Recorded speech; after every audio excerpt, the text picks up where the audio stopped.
Sir ನಿಮ್ಮಿಂದೆಲ್ಲ ಕೇಳ್ತೀನಿ ನಾನು. June 3ನೇ ತಾರೀಕು DK ಶಿವಕುಮಾರ್ ಪ್ರಮಾಣ ವಚನ ತಗೊಂಡ್ರು. ಇದು ಆಗಸ್ಟ್ 3, ಕರೆಕ್ಟಾಗಿ 2 ತಿಂಗಳು. ಆಮೇಲೆ ನಾವೆಲ್ಲ ಅಂದ್ಕೊಂಡಿದ್ದು CM ಬದಲಾವಣೆ ಅಷ್ಟೊಂದು ಸುಲಭ ಆಗಿರಲ್ಲ ಅಂತ. ಬಟ್ ಅದು ತುಂಬಾ ಈಸಿಯಾಗಿ ಮಾಡಿಬಿಟ್ರು. ಒಂದು ಹೂವನ್ನು ಎತ್ತಿಟ್ಟಂಗೆ ಆಗ್ಬಿಡ್ತು. ಬಟ್ ಅಂದ್ಕೊಂಡಿರ್ಲಿಲ್ಲ ಕ್ಯಾಬಿನೆಟ್ ಹಿಂಗೆಲ್ಲ. ನಾನು ಆರಂಭದಲ್ಲಿ ನಿಮ್ಗೊಂದು ಪ್ರಶ್ನೆ ಕೇಳಿದೆ ಸರ್, ಗಜಪ್ರಸವ ಅನ್ಬೋದ ಅಂದಿದ್ದಕ್ಕೆ ಇಟ್ಸ್ ಟೂ ಅರ್ಲಿ ಅಂದಿದ್ರಿ. ಈಗ ಏನ್ ಹೇಳ್ತೀರಿ ಇದನ್ನ? ಈಗ ನಿಮ್ ಮಾತನ್ನ ಎಂಡರ್ಸ್ ಮಾಡ್ತೀನಿ. ಒಂದು ಗಜಪ್ರಸವನೆ, ನಿಮ್ ಮಾತನ್ನ ಎಂಡರ್ಸ್ ಮಾಡ್ತೀನಿ. ನೀವ್ ಹೇಳಿದ್ದು ಸರಿ ಇತ್ತು, ಸರಿ ಇದೆ. ಒಂದು. ಎರಡನೇದು, ಈಗ ಕ್ಯಾಬಿನೆಟ್ ಅಲ್ಲಿ ಯಾರು ಸೇರ್ಬೋದು, ಯಾರು ಸೇರಕ್ಕಾಗಲ್ಲ ಚರ್ಚೆ ಸೌಕಲು.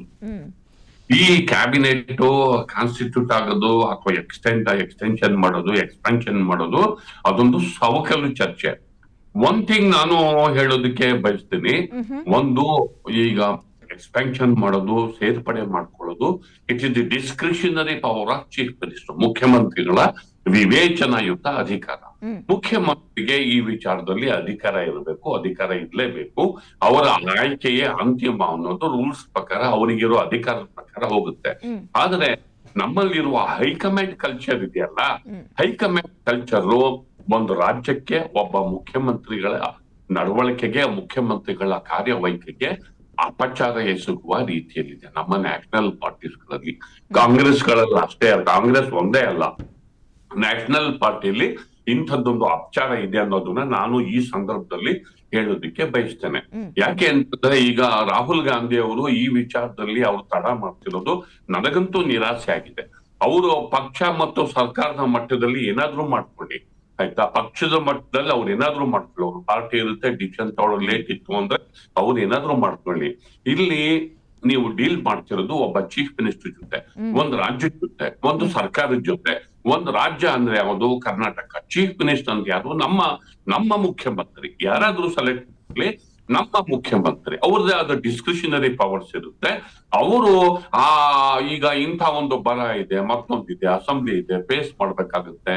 ಅಂತ ಸಂದರ್ಭದಲ್ಲಿ ಯಾವ ಕಾಲಕ್ಕೆ ಒಂದು ಸಂಪುಟ ಎಕ್ಸ್ಪಾನ್ಷನ್ ಮತ್ತೊಂದು ಅದು ಆಗ್ಬೇಕಾಗುತ್ತೆ. ಈಗ ಒಂದು ಸಿಸ್ಟಮ್ ಅಂತಿರುತ್ತೆ ನ್ಯಾಷನಲ್ ಲೆವೆಲ್ ಪಾರ್ಟಿನಲ್ಲಿ, ಅವರಲ್ಲಿ ಸೀನಿಯರ್ ಲೀಡರ್ ಜೊತೆ ಕನ್ಸಲ್ಟೇಷನ್ ಅಂತಿರುತ್ತೆ. ಓಕೆ, ಮಾಡ್ಕೊಳ್ಳಿ, ಕನ್ಸಲ್ಟೇಷನ್ ಮಾಡ್ಕೊಳ್ಳಿ. ಯಾಕೆಂದ್ರೆ it is A political decision. ಆದ್ರೂ ಕೂಡ ಇಂಥ ಸಂದರ್ಭದಲ್ಲಿ ಒಬ್ಬ ಚೀಫ್ ಮಿನಿಸ್ಟರ್, ಕೆಲವು ಲೀಡರ್ಸ್ 4 ಸರಿ 5 ಸರಿ ದೆಹಲಿಗೆ ಹೋಗೋದು, ಅಲ್ಲಿ ಅವ್ರ ಮನೆ ಬಾಗಿಲು ಕಾಯೋದು, ಅವರು ಪಾರ್ಲಿಮೆಂಟ್ ಅಲ್ಲಿ ಬಿಸಿ ಇದ್ದಾರೆ, ವಿದೇಶದಿಂದ ಬರ್ಬೇಕು, ಇಲ್ಲ ಪಟ್ಟಿ ಚೇಂಜ್ ಮಾಡು ಅಂತ ಹೇಳಿದ್ದಾರೆ ಅಂತ ಅನ್ನೋದು, ಮತ್ ವಾಪಸ್ ಬರೋದು, ಇಡೀ ಪಟ್ಟಿ ಮೇಲೆನೆ ಅವರೇ ನಿಯಂತ್ರಣ ಇಟ್ಕೊಂಡು ಇರೋದು. ಆ ನಂತರ ಇಲ್ಲಿ ರಾಜಭವನದಲ್ಲಿ 2 ಸರಿ ಟೆಂಟ್ ಹಾಕೋದು, 2 ಸರಿ ರೆಡಿ ಮಾಡೋದು, ಕ್ಯಾನ್ಸಲ್ ಮಾಡೋದು. ಇವು ಒಂದು ರಾಷ್ಟ್ರೀಯ ಪಕ್ಷಕ್ಕೆ ಒಂದು ರಾಜ್ಯವನ್ನ ನಡೆಸ್ಕೊಳ್ಳೋ ರೀತಿ ಅಲ್ಲ, ಒಬ್ಬ ಚೀಫ್ ಮಿನಿಸ್ಟರ್ನ ನಡೆಸ್ಕೊಳ್ಳೋ ರೀತಿ ಅಲ್ಲ. ಇದು ಒಪ್ಪುವ ವಿಚಾರ ಅಲ್ವೇ ಅಲ್ಲ. ಆದ್ದರಿಂದ ಈ ಫಂಕ್ಷನಿಂಗ್ ಸ್ಟೈಲ್ ಅನ್ನ ರಾಜ್ಯಗಳ ಸ್ವಾಯತ್ತತೆಗೆ, ಒಂದು ಪೊಲಿಟಿಕಲ್ ಸಿಸ್ಟಮ್ ಅಲ್ಲಿ ಒಂದು ಸರ್ಕಾರಕ್ಕೆ, ಒಬ್ಬ ಚೀಫ್ ಮಿನಿಸ್ಟರ್ಗೆ ಇದು ಇಂತಹ ನಡವಳಿಕೆಗಳು ಗೌರವವನ್ನ ಆ ಚೀಫ್ ಮಿನಿಸ್ಟರ್ಗೆ ಅಪಮಾನ ಮಾಡ್ತವೆ. ಆದ್ರಿಂದ ರಾಹುಲ್ ಗಾಂಧಿ ಅಂತವರ ಈ ನಡವಳಿಕೆಯನ್ನ ನಾವು ಇಲ್ಲಿ ಒಪ್ಪುವ ವಿಚಾರ ಅಲ್ಲ. ಎಸ್ ಸರ್, ನಾನು ಬರ್ತೀನಿ, ನಿಮ್ಮ ಹತ್ರ ಬರ್ತೀನಿ. ಇರ್ಷದ್ ಅವರೇ, ನಾನು ಓದಿರೋ ಹಾಗೆ, ಕಾನೂನು ಪ್ರಕಾರ ನಾವೆಲ್ಲರೂ ತಿಳ್ಕೊಂಡಿರೋ ಹಾಗೆ, ಕ್ಯಾಬಿನೆಟ್ ರಚನೆ ಮಾಡೋದು CMನ ಪರಮಾಧಿಕಾರ, ಅವರ ವಿವೇಚನೆಗೆ ಸಂಪೂರ್ಣವಾಗಿ ಬಿಟ್ಟಿದ್ದು. ಹೌದು, ನಿಮ್ದೆಲ್ಲ ಹೈಕಮಾಂಡ್ ಪಕ್ಷ, ಅಲ್ಲೊಂದ್ಸಲ ಮಾತನ್ನ ಕೇಳಬೇಕಾಗುತ್ತೆ, ಬರಬೇಕಾಗುತ್ತೆ. ಬಟ್ ಇದು ಹೈಕಮಾಂಡ್ಗೆ ಇದು ಒಂದು ರಾಜ್ಯ. ಬಟ್ ನಮಗಿದು ಅವಲಕ್ಷಣ ರೀತಿಯಲ್ಲಿ ಕಾಣಿಸ್ತದೆ. ಅಲ್ಲಿಗೆ ಹೋಗೋದು, ಬರೋದು, ಅಲ್ಲೇ ಠಿಕಾಣಿ ಹೂಡೋದು, ಕಾಯ್ಕಂಡು ಕೂರೋದು, ಇದೆಲ್ಲ ಅವಲಕ್ಷಣ ಅಂತ ಕಾಣಿಸ್ತಾ ಇಲ್ವಾ? ಯಾಕೆ ಇಷ್ಟೊಂದು ತಡ ಆಗ್ತಾ ಇದೆ? ನೋಡಿ, ಈಗಾಗಲೇ 14 ಸಚಿವರುಗಳು ರಾಜ್ಯದಲ್ಲಿ ಜಿಲ್ಲಾ ಉಸ್ತುವಾರಿಗಳಾಗಿ ಕೆಲಸವನ್ನು ಮಾಡ್ತಾ ಇರುವಂಥ ಹಿನ್ನೆಲೆಯಲ್ಲಿ ಸರ್ಕಾರದ ಕೆಲಸ ಬಹಳ ಒಳ್ಳೆಯ ರೀತಿಯಲ್ಲಿ ಒಂದು ದಕ್ಷ ಆಡಳಿತವನ್ನು ನೀಡ್ತಾ ಮಾನ್ಯ ಮುಖ್ಯಮಂತ್ರಿಗಳು ಸರ್ಕಾರವನ್ನು ನಡೆಸ್ತಾ ಇದ್ದಾರೆ. ಎರಡನೇ ಹಂತದ ಏನು ಇವತ್ತು ಸಂಪುಟ ವಿಸ್ತರಣೆ ಇದೆ, ಈ ಸಂಪುಟ ವಿಸ್ತರಣೆಯಲ್ಲಿ ಸುಮಾರು 20 ಸಚಿವರುಗಳಿಗೆ ಒಂದು ಅವಕಾಶ ಮಾಡಿಕೊಡುವಂಥ ಹಿನ್ನೆಲೆ ಇರೋದರಿಂದ ಬಹಳಷ್ಟು ಪೈಪೋಟಿ ಇದೆ, ಬಹಳಷ್ಟು ಜನ ಅಲ್ಲಿ ಆಕಾಂಕ್ಷಿಗಳಿದ್ದಾರೆ.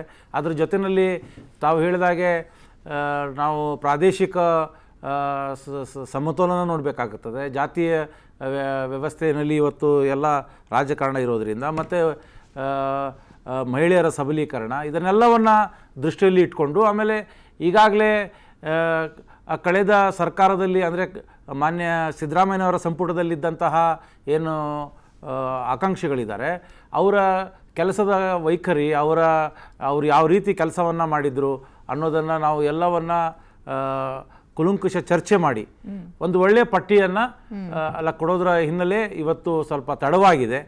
ಸೊ ಹಾಗಾಗಿ ಮಾನ್ಯ ಹೈಕಮಾಂಡ್ ಅವರು ಎಲ್ಲ ಆಯಾಮಗಳ ಮೇಲೆ ಚರ್ಚೆ ಮಾಡಿ ಆದಷ್ಟು ಬೇಗ ಒಂದು ಪಟ್ಟಿಯನ್ನು ಕೊಡ್ತಾರೆ. ತಾವು ಹೇಳ್ತಾ ಇರೋದು ನಿಜ.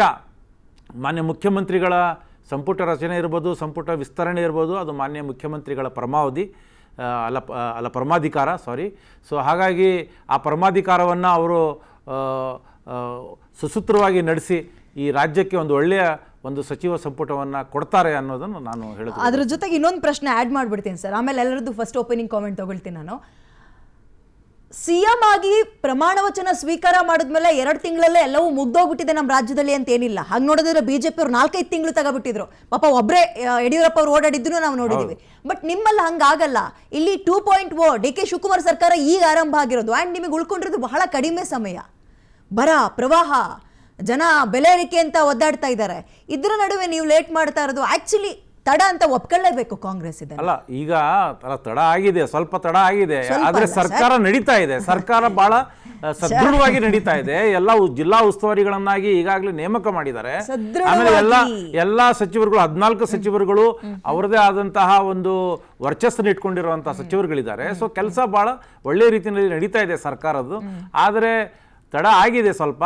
ನಾನು ಹೇಳ್ದಂಗೆ ತಾವು ಹೇಳ್ತಾ ಇದ್ರಿ ಈಗ ಮಾನ್ಯ ಯಡಿಯೂರಪ್ಪನವರು 4 ತಿಂಗಳು ಐ ಥಿಂಕ್ 4 ತಿಂಗಳು ಅವರು ಒಬ್ಬರೇ ಅವರೇ ಸಚಿವ ಸಂಪುಟ, ಅವರೇ ಎಲ್ಲವನ್ನ ಆ ರೀತಿನೂ ಆಗಿತ್ತು. ಆಮೇಲೆ 6 ತಿಂಗಳು ವಿರೋಧ ಪಕ್ಷದ ಒಂದು ಸ್ಥಾನವನ್ನ ಅವರು ತುಂಬೋದಕ್ಕೆ 6 ತಿಂಗಳು ತೆಗೆದುಕೊಂಡಿದ್ದು ನಾವು ನೋಡಿದ್ದೀವಿ. ಸೊ ಇಂತಹ ಏನು ಸನ್ನಿವೇಶ ಇವಾಗಿಲ್ಲ. ಎಲ್ಲವನ್ನ ಸುಸೂತ್ರವಾಗಿ ನಡೆಯುವಂತ ಎಲ್ಲ ಲಕ್ಷಣಗಳು. ಆಮೇಲೆ ಇನ್ನೊಂದೇನಂದ್ರೆ ಅವರೆಲ್ಲ ಹಂಗ್ ಮಾಡಿದ್ರು ಅಂತಾನೆ ಅವ್ರನ್ನ ವಿರೋಧ ಪಕ್ಷದಲ್ಲಿ ಕೂರಿಸಿ ನಿಮಗೆ ಅಧಿಕಾರ ಕೊಟ್ಟಿದ್ದು. ನೀವು ಹಂಗ್ ಮಾಡಬಾರ್ದು. ಕರೆಕ್ಟ್. ನಾಗೇಂದ್ರ ಅವರೇ, ತಮ್ಮ ಫಸ್ಟ್ ಓಪನಿಂಗ್ ಕಾಮೆಂಟ್. ಹೈಕಮಾಂಡ್ಗಳು ಪಕ್ಷ ಆಗ್ಬಿಟ್ರೆ ಹಿಂಗೇನಾ ಅಂತ ತಲೆನೋವು, ಬರೀ ಡೆಲ್ಲಿಗೆ ಹೋಗ್ಬೇಕು, ಪ್ರಾದೇಶಿಕ ಪಕ್ಷಗಳಾದ್ರೆ ನಮ್ಮೂರಲ್ಲೇ ಸಿಗ್ತಾರೆ ಅನ್ನೋದು ಒಂದು ನಮಗೆ ನಂಬಿಕೆ. ಏನ್ ಅನ್ಸುತ್ತೆ ಈ ರೀತಿಯಾಗಿ ಡೆಲ್ಲಿ ಓಡಾಟ? ಪ್ರಾದೇಶಿಕ ಪಕ್ಷಗಳಾಗಿರ್ಬೋದು, ರಾಷ್ಟ್ರೀಯ ಪಕ್ಷಗಳಾಗಿರ್ಬೋದು, ಅವರು ಮೊದಲನೇದಾಗಿ ಜನಗಳ ಹಿತದ ಬಗ್ಗೆ ಅವರಿಗೆ ಕಾಳಜಿ ಇರಬೇಕು ಅಂತಕ್ಕಂಥದ್ದು ನನ್ನ ಸ್ಪಷ್ಟವಾದಂಥ ವಾದ. ಮೊದಲನೇದಾಗಿ ನಾನು ಹೇಳ್ತಾ ಇರ್ತಕ್ಕಂಥದ್ದು, ಇವತ್ತು ಪರಿಸ್ಥಿತಿ ಸುಮಾರು 3 ವರ್ಷಗಳ ಕಾಲ ನಾವೇನು ಅಧಿಕಾರ ಹಂಚಿಕೆ ಅಂತಕ್ಕಂಥ ಮಾತನ್ನು ಹೇಳಿದ್ರು, ದಿನನಿತ್ಯ ನಮ್ಮಲ್ಲಿ ಆ ಬಣ ಇದೆ, ಈ ಬಣ ಇದೆ, ನಮ್ಮಲ್ಲಿ ಇಷ್ಟು ಜನ ಇದ್ದಾರೆ, ಅಷ್ಟು ಜನ ಇದ್ದಾರೆ, ನಾನು ಅಧಿಕಾರ ಕೊಡಲೇಬೇಕು ಅಂತ ಹಗಲು ರಾತ್ರಿ ಕಿತ್ತಾಡಿದ್ರು. ತಾವೇ ಹೇಳಿದ್ರಿ ಸುಸೂತ್ರವಾಗಿ ಮುಖ್ಯಮಂತ್ರಿಯನ್ನು ಬದಲಾವಣೆ ಆಯಿತು ಅಂತಕ್ಕಂಥದ್ದು. ಇವತ್ತಿಗೆ 60 ದಿನ ಆಗಿದೆ. ತಾವು ಮತ್ತೆ ಇನ್ನೊಂದು ಮಾತು, ಒಳ್ಳೆ ಮಾತು ಹೇಳಿದ್ದೀರಿ, ಕಾಲಾವಕಾಶ ಕಡಿಮೆ ಇದೆ. ಕಾಲಾವಕಾಶ ಕಡಿಮೆ ಇರ್ತಕ್ಕಂಥ ವಿಚಾರಕ್ಕಿಂತನೂ 60 ದಿನಗಳಲ್ಲಿ ಜ್ವಲಂತ ಸಮಸ್ಯೆಗಳು ನಮ್ಮ ಕಣ್ಣು ಮುಂದೆ ಇದೆ. ಅದು ನೆರೆ ಆಗಿರ್ಬೋದು, ಬರ ಆಗಿರ್ಬೋದು, ದಿನನಿತ್ಯದ ಬಳಕೆ ವಸ್ತುಗಳ ಬೆಲೆ ಏರಿಕೆ ಆಗಿರ್ಬೋದು, ಈ ರೀತಿ ಅನೇಕ ಸಮಸ್ಯೆಗಳು ಕಣ್ಣು ಮುಂದೆ ಇಟ್ಕೊಂಡು, ಮೇಡಮ್ ಒಂದು ಉದಾಹರಣೆ ಹೇಳ್ತಾ ಇದ್ದೀನಿ. 3 kg ಹೊತ್ಕೊಂಡು ತಿರುಗುವಂಥವನಿಗೆ 100 kg ಹಾಕಿದ್ರೆ ಪರಿಸ್ಥಿತಿ ಏನಾಗುತ್ತೆ? ಮನೆ ಕಾಂಗ್ರೆಸ್ ಹೋಗ್ತಾರೆ, ಹೇಳ್ತಾರೆ ಸುಸೂತ್ರವಾಗಿ ನಡೀತಾ ಇದೆ ಅಂತೇಳಿ. ಎಷ್ಟು ಇಲಾಖೆಗಳನ್ನು ಮನೆ ಮುಖ್ಯಮಂತ್ರಿಗಳು ನೋಡೋಕೆ ಸಾಧ್ಯ ಇದೆ? ಮತ್ತೊಂದು ವಿಚಾರ ಏನಪ್ಪ ಅಂತಂದರೆ, ಇವ್ರು ಕೊಟ್ಟಿರ್ತಕ್ಕಂಥ ಕೆಲವು ಯಾರೋ ಒಂದು ಸಚಿವರುಗಳನ್ನ ಮಾಡಿದ್ದೀವಿ ಅಂತ ಒಲ್ಲದ ಖಾತೆಗಳಿದ್ದವ್ರು ನಿನ್ನೆ ಮೊನ್ನೆ ಏನೇನು ಪರಿಸ್ಥಿತಿ ಆಯಿತು ಕಾವೇರಿ ವಿಚಾರದಲ್ಲಿ ಅಂತಕ್ಕಂಥ ನೋಡಿದ್ರಿ. ಅದು ಒಲ್ಲದ ಖಾತೆ ಕೊಟ್ಟಿದ್ದವ್ರಿಗೆ ಆ್ಯಕ್ಚುಲಿ. ಮತ್ತು ಇವತ್ತು ಹೇಳ್ತಿದ್ದಾರೆ ಇಲ್ಲಿ ಸಮಸ್ಯೆ ಆಗಿರ್ತಕ್ಕಂಥದ್ದು 5 ಬಣಗಳಿದೆ. ಒಂದು ಸಿದ್ದರಾಮಯ್ಯನ ಬಣ, ಒಂದು ಡಿ.ಕೆ. ಶಿವಕುಮಾರ್ ಬಣ, ಒಂದು ರಾಜ್ಯ ಅಧ್ಯಕ್ಷರ ಬಣ, ಒಂದು ಹೈಕಮಾಂಡ್ದೊಂದು, ಮಲ್ಲಿಕಾರ್ಜುನ ಖರ್ಗೆದೊಂದು. ಈ ಪಟ್ಟಿಲಿ ಇವ್ರನ್ನ ಕೊಟ್ಟರೆ ಅವ್ರನ್ನ ತಗೊಳ್ಳಲ್ಲ, ಅವ್ರ ಪಟ್ಟಿಲಿ ಕೊಟ್ಟರೆ ಇವ್ರನ್ನ ತಗೊಳ್ಳಲ್ಲ, ಇವ್ರಿಗೆ ಕೊಟ್ಟರೆ ಅವ್ರು ತಗೊಳ್ಳೋದಿಲ್ಲ. ಈ ರೀತಿ ಸುತ್ತೊಳಿತಾ ಇರ್ತಕ್ಕಂಥ ಈ ಸಂದರ್ಭದಲ್ಲಿ ಮಾನ್ಯ ಕಾಂಗ್ರೆಸ್ ವರಿಷ್ಠರು ರಾಹುಲ್ ಗಾಂಧಿ ಅವರು ಹೇಳ್ತಾರೆ ಯುವಕರಿಗೆ ಕೊಡಿ ಅಂತಕ್ಕಂಥ ಮಾತನ್ನು ಹೇಳಿದ್ದಾರೆ. ನಾನು ಕೇಳುವಂಥದ್ದು, ಯುವಕರಿಗೆ ಕೊಡಿ ಅಂತಕ್ಕಂಥದ್ದನ್ನಾದರೆ, ಕಳೆದ ಬಾರಿನೇ ನೀವು ಸಂಪುಟದಲ್ಲಿ ಒಂದು ಮಾತನ್ನು ಹೇಳಿದ್ರಿ ಸನ್ಮಾನ್ಯ ಸಿದ್ದರಾಮಯ್ಯನವರು, ಕೆಲವು ಸಚಿವರನ್ನು ಬದಲಾವಣೆ ಮಾಡಬೇಕು, ಕಳಪೆ ಸಾಧನೆ ಇರ್ತಕ್ಕಂಥವ್ನು. ಹಾಗಾದರೆ ಹಳೆಯ ಸಚಿವ ಸಂಪುಟದಲ್ಲಿ ಕಳಪೆ ಸಾಧನೆ ಆಗಿದೆಯಾ? ರಾಜ್ಯಕ್ಕೆ ಅನ್ಯಾಯ ಆಗಿದೆ ಅವರುಗಳಿಂದ. ಇವತ್ತು ಇಂಥ 2.5 ವರ್ಷಕ್ಕೆ ಬದಲಾಯಿಸೋದು ಅದನ್ನಂತಿ ಅಲಿಖಿತ ನಿಯಮ ಅಂತ ಮಾಡ್ಕೊ ಬಂದ್ಬಿಟ್ಟಿದ್ದಾರೆ. ಅದೇನು ಕಾಂಗ್ರೆಸ್ನವ್ರು ಹೊಸದಾಗಿ ಮಾಡಿದ್ರು? ಒಂದು ನಿಮಿಷ. ಇಲ್ಲ ಅದು ನಾನು ಹೇಳ್ತಾ ಇರ್ತಕ್ಕಂಥವಾಗಲೇ ಹೇಳಿದ್ರೆ, ಇಲ್ಲಿ ಪೂರ್ಣ ಬಹುಮತ ಇದೆ. ದಯಮಾಡಿ ನೀವು ಅದನ್ನು ಅಂಡರ್ಲೈನ್ ಮಾಡಬೇಕು. 136 ಸೀಟಿನ ಸ್ಪಷ್ಟವಾದ ಬಹುಮತ ಕೊಟ್ಟಿರ್ತಕ್ಕಂಥದ್ದು. 5 ವರ್ಷಗಳ ಕಾಲ ಯಾವುದೇ ಕಾರಣಕ್ಕೂ ಸರ್ಕಾರಗಳು ಅಲಗಾಡಬಾರ್ದು, ಉತ್ತಮವಾದ ಸಾಧನೆ ಕೊಡಬೇಕು ಅಂತಕ್ಕಂಥದ್ದು. ಸಮ್ಮಿಶ್ರ ಸರ್ಕಾರಗಳ ವಿಚಾರ ಬೇರೆ ಆಗ್ತದೆ. ಇಲ್ಲಿ ಈ ಒಂದು ಸ್ಟೇಬಲ್ ಗೌರ್ಮೆಂಟ್ ಕೊಟ್ಟಂಥ ಸಂದರ್ಭದಲ್ಲಿ ನಿಮ್ಮ ಕೈಗೆ ಫುಲ್ ಅಧಿಕಾರ ಕೊಟ್ಟು ನೀವು ಅದನ್ನು ನಡ್ಸಕ್ಕೆ ನಿಮ್ಮ ಕೈಲಾಗಿಲ್ಲ ಅಂತಕ್ಕಂಥ ಪರಿಸ್ಥಿತಿ ಬರೋದಾದರೆ ಇವತ್ತು ನಾವು ಅದ್ರ ಬಗ್ಗೆ ನಾವು ಚರ್ಚೆ ಮಾಡಬೇಕಾಗುತ್ತಲ್ಲ. ಮತ್ತೊಂದು ಮಾತು ಹೇಳ್ತಾ ಇದ್ದೀನಿ ನೋಡಿ, ಇವ್ರು ಹೇಳಿದ್ರು ಪಾಪ ಇವತ್ತು ನಾವು ಜಾತಿ ನೋಡ್ತಾ ಇದ್ದೀವಿ, ಸೀನಿಯಾರಿಟಿ ನೋಡ್ತಾ ಇದ್ದೀವಿ, ಮತ್ತೆ ಪ್ರಾದೇಶಿಕವಾದ ಪ್ರಾದೇಶಿಕವಾದ ನೋಡ್ತಾ ಇದ್ದೀವಿ. ನೋಡ್ಲೇಬೇಕಲ್ವಾ? ಒಂದು ನಿಮಿಷ ನೋಡಿ, ನೀವು ನಾವು ಬೇಡ ಅಂತಿಲ್ಲ, ಎಷ್ಟು ದಿನ ಬೇಕು ನಿಮಗೆ ನೋಡೋದಕ್ಕೆ? ಹಾಗಾದ್ರೆ ನಿಮ್ಮಲ್ಲಿ ಯಾರು ಸಿಗ್ತಾ ಇಲ್ವಾ? ಇವಾಗ ಹೇಳ್ತಿದ್ದಾರೆ, ನಾನೊಂದು ಉತ್ತಮವಾದ ಪ್ರಶ್ನೆ ತಾವು ಕೂಡ ಒಪ್ಕೋಬೇಕಾಗುತ್ತೆ. ಹೊಸಬರನ್ನ ಪ್ರಯೋಗ ಮಾಡ್ತೀವಿ ಅಂತಕ್ಕಂಥ ಮಾಡ್ತಾ ಹೇಳ್ತಾರೆ. ಅಲ್ಪಾವಧಿಯಲ್ಲಿ ನೀವು ಹೊಸಬರನ್ನ ಒಂದು ಪ್ರಯೋಗ ಮಾಡಿದ್ರೆ ರಾಜ್ಯದ ಪರಿಸ್ಥಿತಿ ಏನು? ಯಾವ ಇಲಾಖೆ ಯಾರಿಗೆ ಗೊತ್ತು? ಹೊಸಬ್ರಿಗೆ ಬೇಡ, ಹಳೆಬ್ರನ್ನೇ ತಂದು ಹಾಕಿ ಹಳಬರಲ್ಲ ಮೇಡಮ್, ಇಲ್ಲಿ ಎಕ್ಸ್ಪೀರಿಯನ್ಸ್ ಅಂತಕ್ಕಂಥದ್ದು Suggest ಮಾಡಿ. ನಿನ್ನೆ ನಾವು ಪದೇ ಆರೋಗ್ಯಕರ ಚರ್ಚೆ. ನಾವು ಒಂದು ಮಾತನ್ನ ಹೇಳ್ತಿದ್ದೀವಿ. ಜಸ್ಟ್ ನೀವು ಕಾವೇರಿ ವಿಷಯದಲ್ಲಿ 6 ತಿಂಗಳಿಂದನೇ ಹೇಳಿದ್ರು ಎಲ್ಲಿನ ಇದೆ ಈ ಸತಿ ಮಳೆ ಕಡಿಮೆ ಇದೆ ಅಂತಕ್ಕಂಥದ್ದನ್ನ. ಯಾಕೆ ನೀವು ಪ್ರಿಕಾಷನ್ ತಗೊಳ್ಳಿಲ್ಲ? ಯಾಕೆ ನೀವು ವಿರೋಧ ಪಕ್ಷಗಳ ಸಲಹೆಗಳು ತಗೊಳ್ಳಿಲ್ಲ? ಎಲ್ಲ ಮುಳುಗೋಗಿ ಕೊನೆ ದಿನ ಬಂದು ವಿರೋಧ ಪಕ್ಷಗಳು ಓಡ್ ಬನ್ನಿ ಅಂದ್ರೆ, ಮಳೆ ಬಂದ ನಂತರ ವಿರೋಧ ಪಕ್ಷಗಳು ಬನ್ನಿ ಅಂತಂದ್ರೆ ನಿಮ್ಮ ಒಂದು ಬೇಜವಾಬ್ದಾರಿತನದಿಂದ ರಾಜ್ಯ ಎಲ್ಲೋ ಒಂದು ರೀತಿ ಹಿನ್ನಡೆ ಆಗ್ತಾ ಇದೆ ಅಭಿವೃದ್ಧಿಗೆ ಅಂತಕ್ಕಂಥದ್ದು ನಮ್ಮ ವಾದ. ನೀವು ಯಾರನ್ನಾದ್ರೂ ಮಾಡ್ಕೊಳ್ಳಿ, ಆಂತರಿಕ ವಿಚಾರ ಬೇರೆ. ಮತ್ತೊಂದು ಇವರು ಹೈಕಮಾಂಡ್ ಬಗ್ಗೆನೂ ಹೇಳ್ತಾ ಇದ್ರು, ಪದೇ ಪದೇ ಹೇಳ್ತಾರೆ ಹೈಕಮಾಂಡೇ ಅಂತಿಮ ಅಂತೇಳಿ. ಯಾವತ್ತು ಗೌರವ ಕೊಟ್ಟಿದ್ದೀರಾ ಹೈಕಮಾಂಡ್ಗೆ ನೀವು? ಮಲ್ಲಿಕಾರ್ಜುನ್ ಖರ್ಗೆ ಅವರು ಬಾಯಿ ಮುಚ್ಕೊಂಡು ಕೂತ್ಕೊಳ್ಳಿ ಅಂದಿದ್ದ ದಿನ ಕೂಡ ನೀವು ಅವ್ರಿಗೆ ಗೌರವ ಕೊಡಲಿಲ್ಲ. ಇವತ್ತು ಹೋಗಿ ಯಾವುದೋ ಒಂದು ಸೀಟ್ಗಳಿಗೋಸ್ಕರ ನೀವು ಹೈಕಮಾಂಡ್ ನಾನು ಹೇಳ್ತಾ ಇರ್ತಕ್ಕಂಥದ್ದು, ನೀವು ಯಾರನ್ನಾದ್ರೂ ಮಾಡ್ಕೊಳ್ಳಿ, ನಮ್ಮ ರಾಜ್ಯದ ಅಭಿವೃದ್ಧಿ ಕುಂಠಿತ ಆಗ್ತಾ ನೀವು ಇದನ್ನ ಎಲ್ಲಿ ಗೊತ್ತಾ ಕಿವಿ ಹಿಂಡ್ಬೇಕಾಗಿರೋದು? ನಿಮ್ ಮೈತ್ರಿ ಪಕ್ಷ ಹೈಕಮಾಂಡ್ ಆ ಪಕ್ಷ ಅವ್ರದ್ದು, ಅವ್ರಿಗೆ ಕಿವಿ ಹಿಂಡ್ಬೇಕು. 6 ತಿಂಗಳು ವಿರೋಧ ಪಕ್ಷದ ಲೀಡರ್ನ ಆಯ್ಕೆ ಮಾಡಕ್ಕೆ ಬಾಯಿ ಮುಚ್ಕೊಂಡು ಸುಮ್ನಿರ್ಬೇಕು ಅಂದ್ರೆ ಸುಮ್ನಿರಲ್ಲ. ಹಾದಿಗೊಂದು ಬೀದಿಗೊಂದು ಒಂದು ಮಾತು ಹೇಳ್ತಿದ್ದೀನಿ. ನಾನು ಆಗ್ಲೇ ಒಂದು ಪಾಯಿಂಟ್ ಅನ್ನು ಹೇಳಿದ್ವಿ. ಸಮ್ಮಿಶ್ರ ಸರ್ಕಾರ 1, 2ನೇದು ನಿಮ್ಮ ಪೂರ್ಣ ಬಹುಮತ 2. ಆಮೇಲೆ ನಾವು ಮಾಡ್ತೀವಿ, ಅವ್ರು ಮಾಡ್ತಾರೆ, ನಾವು ಮಾಡ್ತೀವಿ ಅಂತಕ್ಕಂಥದ್ದು ನೀವು ಜನಗಳಿಗೆ ನೀವು ಹೇಳಬೇಕಾಗುತ್ತೆ. ಜನಗಳಿಗೆ ನೀವು ಆ ಮಾತನ್ನ ಹೇಳಿ, ಅವ್ರು ಒಂದು 6 ತಿಂಗಳು ಮಾಡಿದ್ರೆ ನಾವು 6 ತಿಂಗಳು ಮಾಡ್ತೀವಿ ಅಂತ ಜನಗಳಿಗೆ.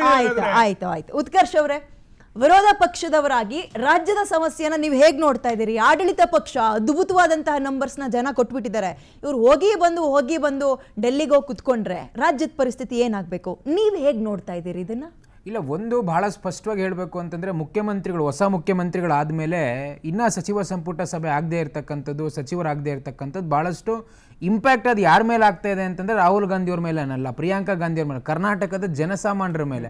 ಇವತ್ತು ನಾವು ಕಾವೇರಿ ವಿಚಾರದಲ್ಲಿ ಎಷ್ಟು ಫೇಲ್ಯೂರ್ ಆಗಿದ್ದೀವಿ. ನಾವು ಕರ್ನಾಟಕ ಸರಿಯಾದ ವಾದವನ್ನು ಮಂಡನೆ ಮಾಡಲಿಕ್ಕೆ ವಿ ಹ್ಯಾವ್ ಫೇಲ್ಡ್. ಯಾಕೆ ಫೇಲ್ಯೂರ್ ಅಂತಂದರೆ, ಸರಿಯಾದ ಸಚಿವರಿಲ್ಲ, ಮಾರ್ಗದರ್ಶನ. ರಾಮಲಿಂಗಾರೆಡ್ಡಿ ಅವರು ಖಾತೆ ಕೊಟ್ಟಿದ್ದೀವಿ, ಇವತ್ತವರೆಗೂ ಅವ್ರಿಗೆ ಆಸಕ್ತಿನೇ ಇಲ್ಲ ಒಂದು ಇಲಾಖೆ ಬಗ್ಗೆ, ಏನಾಗ್ತಾ ಇದೆ ಆಗು ಹೋಗುಗಳ ಬಗ್ಗೆ. ಇಲ್ಲಿ ಜನಸಾಮಾನ್ಯರ ಮೇಲೆ ಪ್ರಭಾವ ಬೀರ್ತಾ ಇದೆ.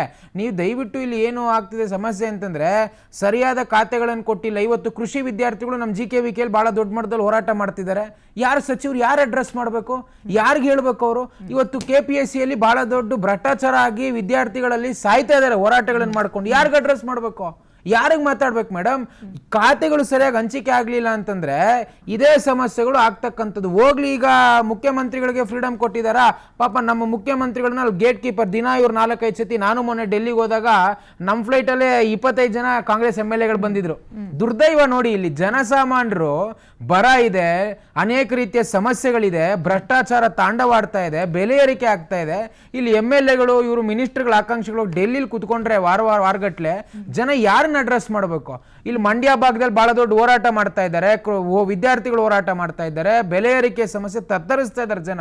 ಇವ್ರು ಇನ್ನ ಯಾರನ್ನ ಮಾಡಬೇಕು? ಆಕಾಂಕ್ಷಿಗಳು ಸೂಟು ಬೂಟು ಹೊಲ್ಸ್ಕೊತಾ ಇದ್ದಾರೆ. ಬಿಟ್ರೆ ರಾಜ್ಯದ ಸಮಸ್ಯೆ ಅಂತೂ ಬಗೆಹರಿಸುವಂತ ಇವ್ರನ್ನ ಇವತ್ತಿಗೆ ಸಚಿವ ಸಂಪುಟ ಮಾಡಿದ್ರು ಕೂಡ ಈ ರಾಜ್ಯದ ಏನು ಸಮಸ್ಯೆಗಳಿರುತ್ತೆ ಅದು ಯಾವುದು ಕೂಡ ಬಗೆಹರಿಯೋದಿಲ್ಲ. ಯಾಕಂದ್ರೆ